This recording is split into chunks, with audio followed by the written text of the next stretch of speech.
What's good, Eagles fans? Y'all are tuned into y'all dose to chalk it up, where no matter if we win or if we lose, we just gotta charge it to the game. I'm your humble host, DeShields II, and I'm eternally grateful that you guys are here for another episode. If you guys are new to the channel, make sure you like, comment, and subscribe. Make sure you find a home here, because the goal is to build this channel slowly but surely and continue to give you guys dope Eagles and Sixers content. Also, if you've been loyal to the channel, you already know where my heart is. The love is there, the love is real. We've been rocking since day one. So, these Philadelphia Eagles, they lost to the Packers, obviously.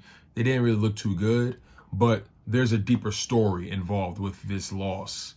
Jalen Hurts made his first and longest appearance as an Eagles quarterback.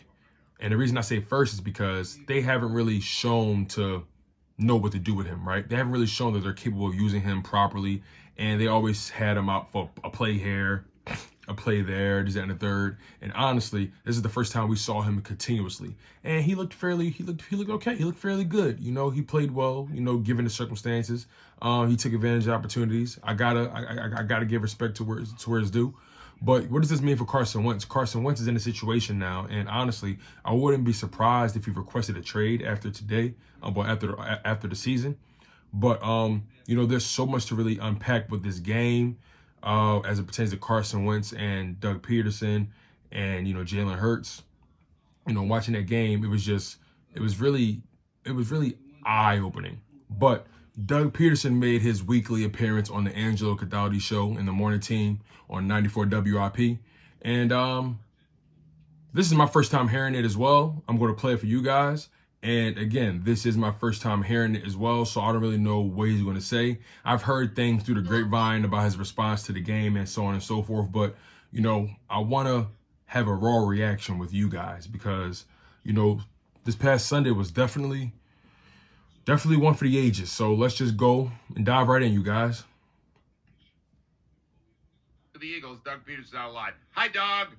Good morning, Angelo. How are you today? I tell you, Doug, I was trying to rack my brain to 1999 when you were the starting quarterback. You were kind of helping to groom Donovan McNabb in that, you know, the process where he took over. You understand that when you take... Sorry about that, you guys. Technical difficulties. My apologies. Take out a franchise quarterback, or when you make a move like that, it's a big one. Can you start by telling us how long you were thinking about this and what went into the decision to go to Jalen Hurts? Well, first of all, going back to 1999, you know, that was obviously a much different situation than it is today. I still feel like, and I've said this, I think, I don't know, last week or the week before, I think our team is better. We had a good defense back then. I think we have a good defense this year and all of that. But as far as the decision to make the switch, I just felt like we needed a spark. As I said after the game, we just needed something, you know, positive to go right in the game, and so I made the decision to put Jalen in. Do you feel you got the spark, though? Well, obviously it. You know, we were able to do some things, and you know, he was able to use his legs and extend some plays. Made the nice fourth down completion to you know, Greg Ward, and then we got the punt return. So I mean, if it sparked us that way, then possibly, yeah, I do believe that it gave us a little energy, a little juice. Is a rookie quarterback in the NFL ever really ready 12 games into his first season? I mean, that's a good question. You know, it's harder because, number one, they're not getting the full complement of reps during the week, right? Like your starter would. So, you know, he's kind of learning on the fly a little bit, and then of course he's getting his plays where we have him, you know, scheduled to get his plays, you know, during the week. But the backup and really and Nate Sudfeld too. I mean, these guys are really just relegated to the service team, right? To the look squad. And so, you know, it behooves them to obviously be prepared and ready. And the things we did with Jalen last night were, of course, we were basically in our 2-minute offense playing hurry up and things that he was really comfortable, you know, executing in. Hey, Doug, obviously in the case of Carson, you said to John Clark after... Real quick, you guys. You notice how he said we wanted to make sure we did things that he was comfortable with and that we were in our 2 minute. So granted, we were down, and I understand you want to come back in the game, so you probably were already going to do the 2 minute regardless. But my thing is, you made adjustments for Jalen Hurts, Doug. You made the adjustments. You did things he was comfortable with. Why is that a problem for you when it comes to Carson Wentz? The game yesterday, that you really you still got to fix Carson. That's really the top priority here. Why has that become so difficult? Well, listen, it's always a work in progress with any player, and particularly quarterbacks. And I learned this a long time ago when I was a player in Green Bay. I learned it from Brett Favre. I learned it from Mike Holmgren, even Andy Reid when he coached us. Like, you never really master this game, right? There's not. I think you're constantly learning. I think you're constantly evolving and trying to get better. And that's the thing that we have to do. We have to focus in, and we have to get everybody better. I just never want to be content, so to speak, with just where we are, right, as a player. Real quick, he says something along the lines of, you never really mastered this game. I beg to differ. When I look at guys like Aaron Rodgers, Tom Brady, you know what I'm saying, Drew Brees, I would say they've mastered this game. I would say that. Just because you master something, that doesn't mean you're not prone to make a mistake, because you're human. But, as far as mastering the craft, the position of quarterback, I would say it's very possible to master. And if I'm being honest, 5 years into Carson's career, I'm not saying he should be a master at the position, but what I'm saying is he should be in a better position than he is now. And I don't think Doug has honestly done that. I don't think Howie has done that.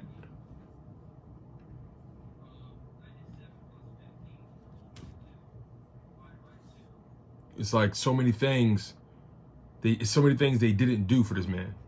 So many things they didn't do. And they expect him to still give them a finished product.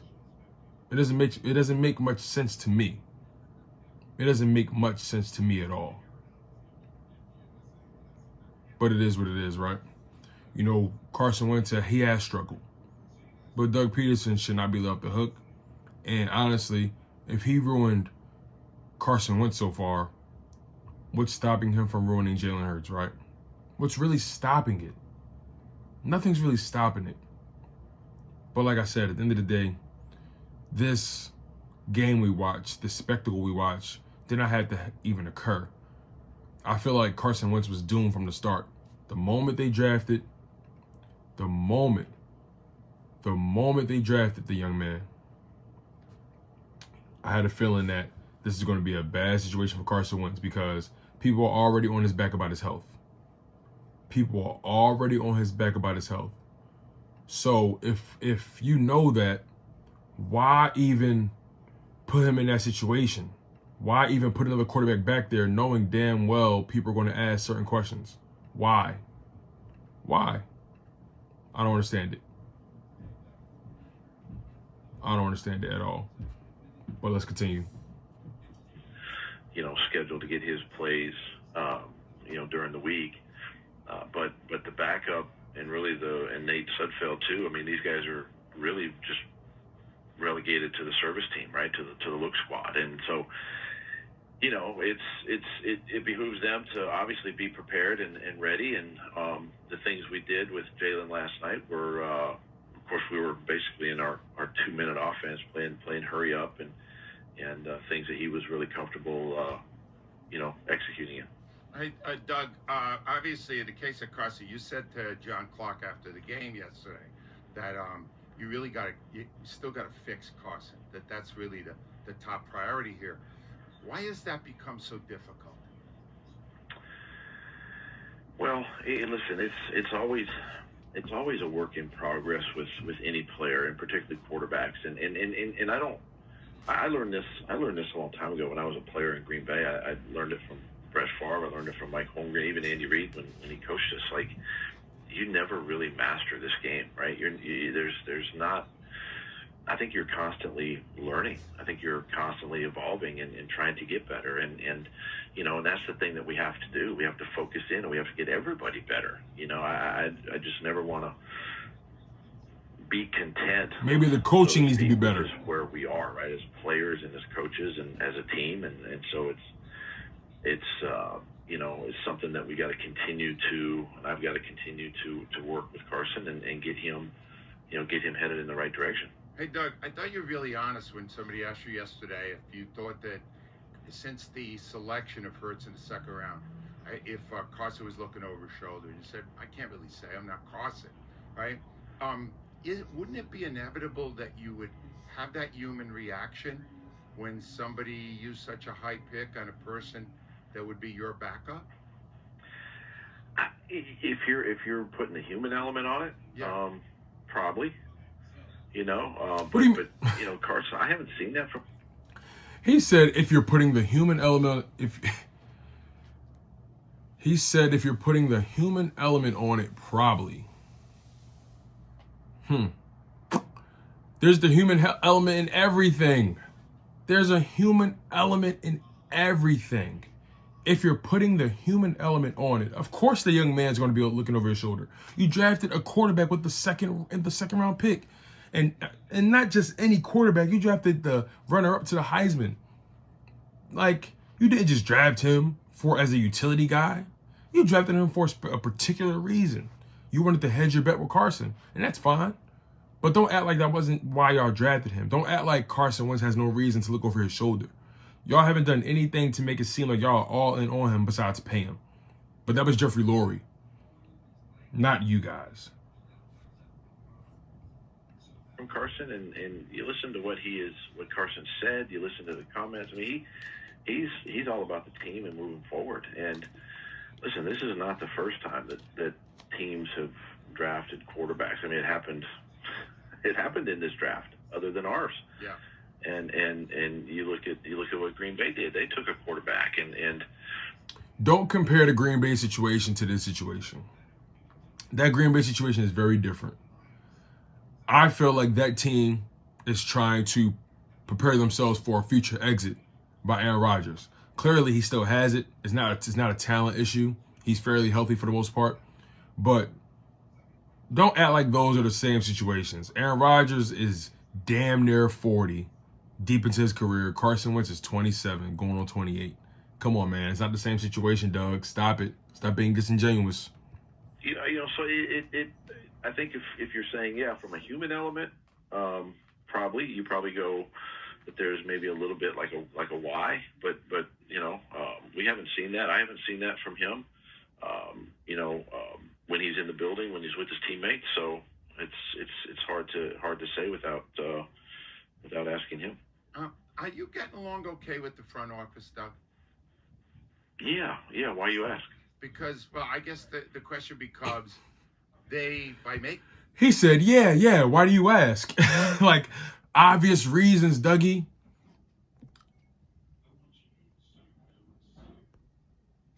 Obvious reasons, Dougie. Obvious reasons. Come on, man. Don't be this disingenuous. You know why we're asking. You know why. Jeez. In that pick have invited a lot of extra work for you because of all the speculation right now in our city. Honestly, Doug, this is now a quarterback controversy, at least among the fans, not necessarily with you. And that's something you don't need, right? I understand that, Angelo, and again, this is a tough business. I mean, I go back to 17 and go back to what we did in 17, and then you go into that off season and you have to make tough decisions, right? And we had to move on from Nick, and Carson was our guy, and all of that, and that was then. But now, I mean, you're sitting there. My relationship with Howie and Jeffrey in the front office, it couldn't be better, couldn't be stronger. We talk all the time. We're collaborative. We're on the same page, and he has to say that. I've said this publicly that I was behind the pick. I mean, I supported the pick, and because we're always you have to say that, Doug. I get it. You have to say these every things. Position, because we know that in this business, if the quarterback position, if you're not prepared with a solid quality backup guy, and I feel like we've got two guys with Nate and Jalen that can go in and execute.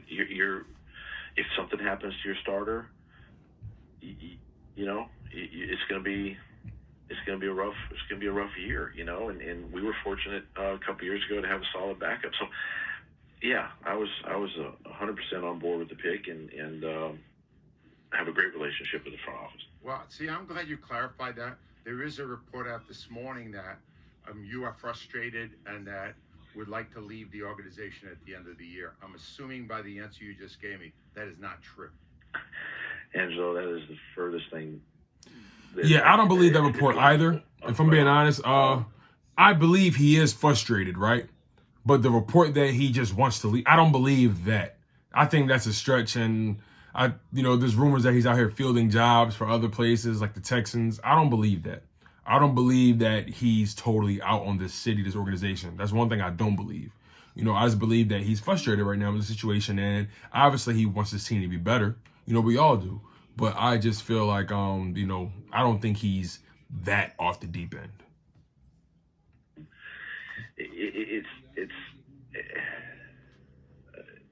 Are we where we want to be? No, not at all. We all have to coach better. I have to coach better. We got to play better. We understand that. We've got to figure out a way in this last month of the season to win a football game, right? And we got another great opportunity, a great opponent coming in here, this weekend, and I love everything about this organization, my job, fans.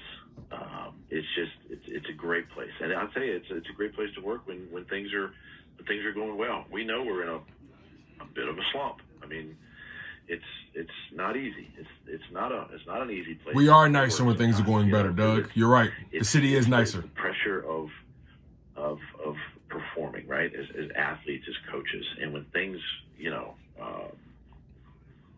when things kind of go awry as they have, I think that this is when great SAT word, Doug. Say, okay, we look internally and we say, okay, how can we fix? How can I fix Doug Pederson first? How can I be a better leader? How can I be a better motivator? How can I be a better coach to the players and still get the most out of these guys? Hey, Doug, you got a interesting decision to make this week. I think it's important that he said what he just said. I think it's very important that Doug said, how can I be, first and foremost, a better Doug Pederson? That's the first thing I have to look at so far, just based on how everything's going this season. How can I be a better Doug Pederson? It's annoying how much let me make it real clear. I don't hate Doug Pederson at all. I don't hate him at all. Howie Roseman, that's a different conversation. But when it comes to Doug Pederson, I don't hate him. I really don't. I actually like him a lot as a person. No matter how goofy he comes off in these press conferences, I like him as a person. And I hate to see him going through this.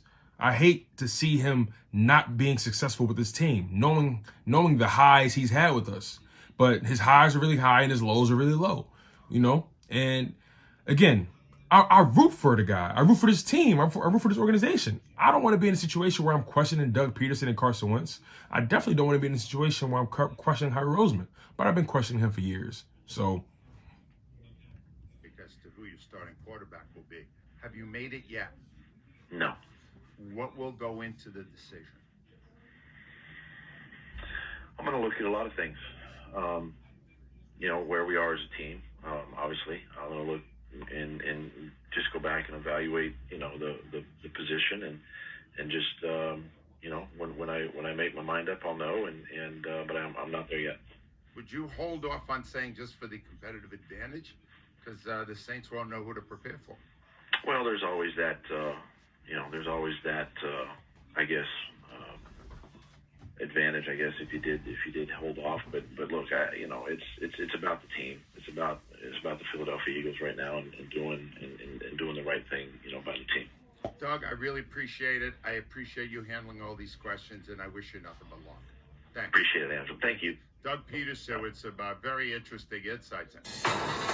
So, you guys, That was Doug Pederson on 94 WIP with Angelo Cataldi and the morning team. Shout out to those guys. They do an amazing job every single morning. I'm a big fan of those guys. I'm a real big fan. But, let's just, talk about what we heard. Doug, honestly, he wants the best for this team. He clearly wants to be here. He said all the right things, right? But in reality, at the end of the day, we're losing. The record sucks. His play calling has fallen by the wayside. Carson's development has been hampered. We have a quarterback controversy with Jalen Hurts. Howie Roseman sucks at his job. The defense looked terrible yesterday. And there's so many issues, so many things to talk about to the point where Carson Wentz is beyond just the problem. But again, you guys, Doug Pederson, he said all the right things. He said all the things he was supposed to say in that conversation with Angelo Cataldi. I do believe that if you're able to adjust the game plan for Hurts on the fly like that, you should try a little harder to fix the game for Carson Wentz. At the end of the day, this is your $100 million man. And I really hate for us to be in this situation. But it doesn't look good when he got outplayed by Jalen Hurts yesterday. It doesn't look good.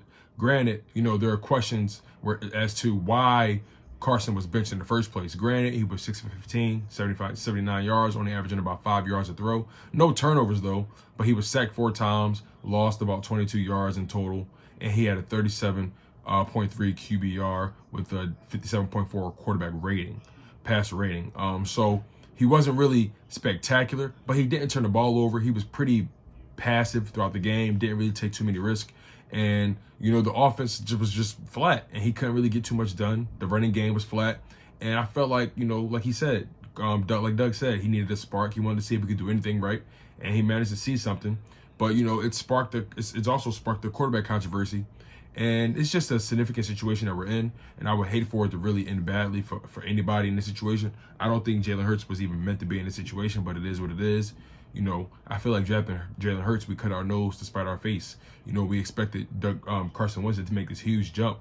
But my thing is, y'all have clearly shown that y'all don't understand who your quarterback is. Y'all don't understand that Carson Wentz, no matter how he likes to make it seem, he has a fragile ego. At the end of the day, having Nick Foles and Jalen Hurts in the locker room hurt his mental development as a quarterback. Not prior, when Nick Foles was just your average backup quarterback, when he won that Super Bowl, and then we decided to bring him back for another year. That damaged Carson Wentz's ego. That damaged his pride, his mental. And I feel like this team, this organization, hasn't had a good pulse on Carson Wentz's mental. I feel like they've let his mental fall by the wayside, and they just thought, oh, okay, we paid him all this money, he has the talent, automatically he's mentally strong. Everyone has pride, everyone has ego, everyone is flawed in their own way. Even Aaron Rodgers, he's an emotional guy, whether you want to believe it or not. You know what I'm saying? So I feel like this team really hasn't made it a point to really understand Carson Wentz as a man, as a person. And I feel like they've been focused too much on Carson Wentz, the athlete. But I'm going to leave it at that, you guys. That's all I have. You guys were tuned in to Chalk It Up, where no matter if we win or if we lose, we just got to charge it to the game. Also, make sure y'all get y'all Chalk It Up merch. I'd be so grateful for that, and I'd be eternally grateful for that. The content is there, the merch is there, and if you guys get the merch, that means you guys support the content, and so on and so forth, man. Each hand washes the other, and you might as well lace yourself up while you're watching the content, man. Put your Chalk It Up hoodie and shirts on, and get your face mask and your neck gaiters, and so on and so forth. We got phone cases up there as well, so we got options, especially during these turbulent times with COVID. The face mask and the neck gaiters would be something that's dope to have, and they look good, man. I ain't gonna lie, they look real good. So again, I'm so grateful for you guys. If you've been loyal to the channel, you already know where my heart is. And if you're new to the channel, make sure you like, comment, and subscribe. Y'all been tuned in to Chalk It Up, where no matter if we win or if we lose, we just gotta charge it to the game. One love, y'all, and fly Eagles fly.